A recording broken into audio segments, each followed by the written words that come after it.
All right, so there has been a nuclear attack. That's how this PSA begins, and reaction is still pouring in to the message released earlier this week by New York City's emergency management. Many felt this message came out of nowhere, but there really is more to the story. Back in our March NewsNation poll, more than 80% of respondents said they had at least some level of concern about a nuclear attack in the next decade.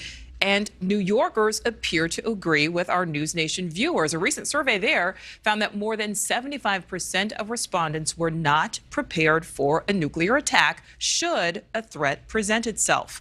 NewsNation's Paul Gerke joining us live now in New York. So, Paul, there would seem to be value in knowing what to do and what not to do during a nuclear attack. The experts would agree with you, Nichole. The answer is a resounding yes. But when this PSA started running on Monday, it naturally made a lot of us feel a little uneasy. Why now? Does somebody in an office know something that we don't know? Well, it turns out we, as in New Yorkers, don't know very much about what to do in the event of a nuclear attack. But on the other coast, in California, in one county, they've been preparing for this for years. Don't ask me how or why, just know that the big one has hit, okay? So what do we do?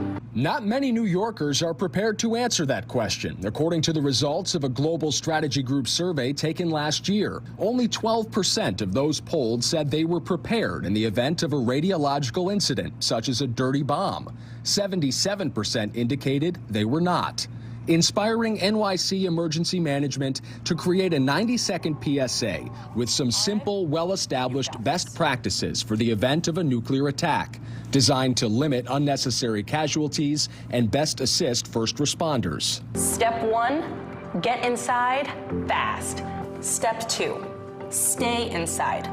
Step 3, stay tuned. New York's PSA is believed to be just the second modern effort to prepare the American public for a nuclear disaster. The first, Ventura County, California. Spearheaded by Dr. Robert Levin, the county published an 18-page nuclear safety guide with the CDC and FEMA, held a press conference, 4 town halls, and released 3 educational videos. What if terrorists set off a nuclear explosion? But Levin says he still met resistance from government officials. They immediately get a little bit tense. They feel like you're going to panic everyone by doing this. People are going to ask, what do you know that we don't know?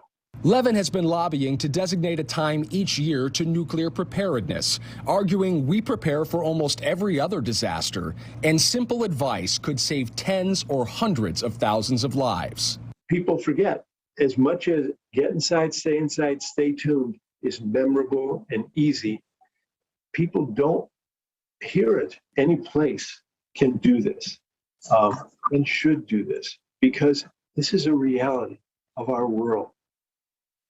Dr. Levin says until this PSA came out in New York City, he believes Ventura County was truly unique, the only ones doing this. He sent his material out to 4 other counties over the years, but to his knowledge, they never put any of it into practice. And I would like to reiterate one last time, if you just joined the show, there is no known nuclear threat in New York City or anywhere else right now. This is all in the effort of preparedness. Nichole? Yes, preparedness is the key word there. Paul, thank you. Thank you for watching. Go to newsnationnow.com to find NewsNation on your television provider. And don't forget to click the red subscribe button below to get more of NewsNation's fact-driven, unbiased coverage.